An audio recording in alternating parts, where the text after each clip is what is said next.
Assalamualaikum warahmatullahi wabarakatuh. Ya, pada pagi hari ini, lebih tepatnya pagi setengah siang ini, saya buat video jam 9. Nah, ini saya mau kasih tunjuk cara sortir di jenis full gold. Di sini full gold ada 2 peranakan tadi, tapi sudah saya sortiri sesuai yang saya inginkan.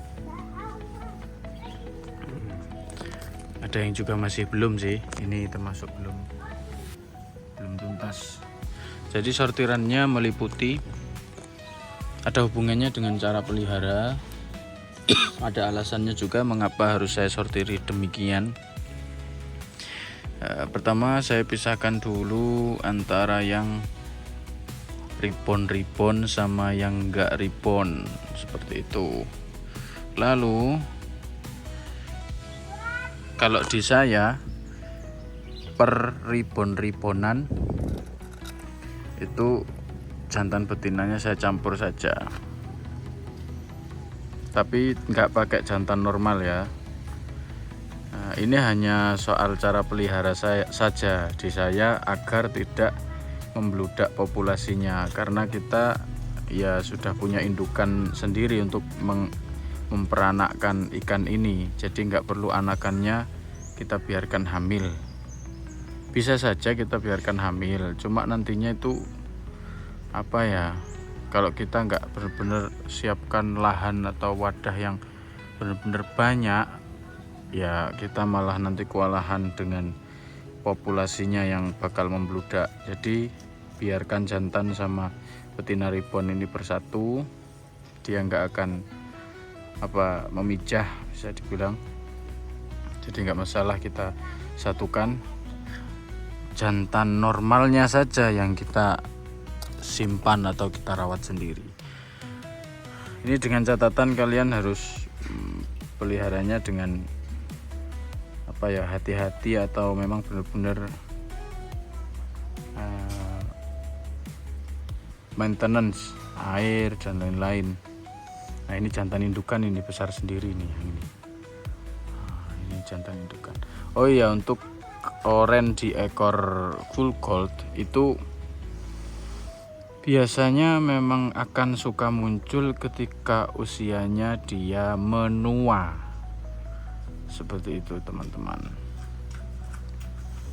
Nah, menurut saya sih full gold itu akan mengoren pada akhirnya, ketika memang usia itu apalagi sudah 1 tahun, rata-rata pada mengoren atau pudarnya warna itu arahnya ke oren gitu loh, full gold, terutama jantan. Kalau betina jarang saya temui, tapi ya ada juga ya ketika usia tua, intinya terjadinya full gold mengoren itu usia tua, dan itu di ekor, di sirip-siripnya biasanya, entah di dorsal, di ekor. Kalau di warna badannya nggak mengoren biasanya, dia tetap warnanya seperti itu, kuning-kuning keemasan seperti itu.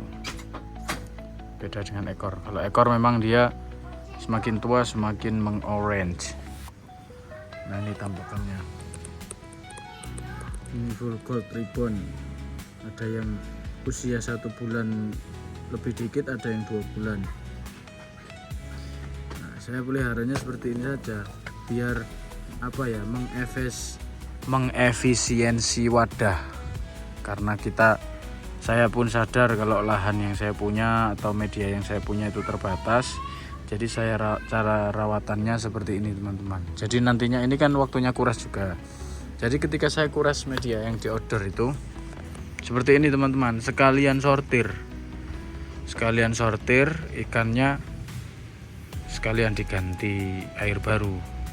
Apalagi dari 2 media yang ikannya bakal bercampur, ya sudah pastinya air kita restart atau kita refresh. Nah, ini kotor banget, gak usah ditanya soal kekotorannya. Tapi ini peliharaan di outdoor ya. Untuk di outdoor memang analisa saya itu ketika air berada di outdoor itu ekosistem air itu lebih mudah terbentuk dibanding ketika di indoor. Kalau di indoor kuncinya air terlihat bening aja, jangan kotor aja. Lah beda dengan di outdoor. Kalau di outdoor itu yang penting ikan gerak-geriknya sehat aja. Seperti itu kalau di outdoor. Kalau di indoor ya itu tadi acuannya, ketika air bening kebanyakan ikan pasti sehat. Airnya nggak kotor, kebanyakan ikan sehat. Lah kalau di outdoor nggak bisa kita nganalisa seperti itu. Air bening ikan sehat, itu belum tentu. Maksudnya air nggak kotor ikan sehat itu belum tentu malah. Maksudnya apa belum tentu? Jadi ketika kita sangat perhatikan ya air ini. Lah ini kan kotor. Seumpama saya habis ganti baru, saya bersihkan, kotorannya hilang. Terus 2 atau 3 hari kemudian kan kotor lagi. Nah itu kalau sepengalaman saya malah justru jangan diotak-atik malah, karena ketika diotak-atik kita kuras lah atau kita kurangi kita tambah lagi, itu justru mereka lebih tidak nyaman. Kalau sepengalaman saya ya, ketika pelihara di outdoor atau semi outdoor, lah bayangan saya mungkin karena secara sains atau biologinya itu air yang berada di outdoor itu lebih mudah terbentuk ekosistem airnya, yang otomatis lebih mudah membuat ikan itu nyaman. Makanya ketika sudah terbentuk, walaupun bentuknya itu secara kasat mata itu terlihat kotor, tapi justru itu yang disukai oleh ikan peliharaan kita. Spesifik di sini yang kita bahas adalah ikan gapi. Seperti itu teman-teman. Nah, disclaimer lagi, intinya itu dari sepengalaman saya dalam memelihara. Makanya jangan heran ketika teman-teman melihat media yang saya buat pelihara ikan gapi itu, kalau di outdoor itu hampir pasti kotor secara visual. Secara visual sudah pasti kotor. Beda dengan di indoor. Ya karena memang itu ya juga belajar dari pengalaman saya. Air bersih atau air bening belum tentu ikan sehat. Seperti itu. Dan air yang visualnya secara fisik kotor bukan berarti airnya tidak sehat juga, bukan berarti seperti itu. Nah ini sebenarnya kalau mau saya tuang lagi ikannya kayaknya ya sehat juga, nggak ada masalah. Cuma ya kita mau refresh lah, sekalian sortir, jadi secara visual biar lebih cantik. Akhirnya saya bersihkan. Toh nanti 2-3 hari airnya juga terbentuk lagi seperti itu. Tapi dengan catatan, cara seperti ini tuh berlaku jika populasinya memadai. Artinya secara, kalau kalian sudah pernah pelihara ikan gapi lama itu biasanya ya tahu gimana populasi yang pas untuk media ukuran segini atau ukuran seberapa. Yang intinya pasnya itu ketika ikan memang minta makan tuh, segerombolan ikan itu pada kesininya itu ya aman, di sana kosong. Jadi kira-kira kalau saya perkirakan ya di media seperti ini, di outdoor ya, ini bisa buat 30 ekor, 20-30 ekor aman, karena medianya lebih ke luas, apalagi di outdoor seperti itu. Beda dengan di indoor. Kalau di indoor wah nggak bisa kalau sebanyak itu, harus medianya lebih besar lagi, tempatnya lebih besar lagi, airnya juga lebih banyak lagi, dan memerlukan aerator untuk populasi yang padat kalau di indoor. Jadi begitu teman-teman.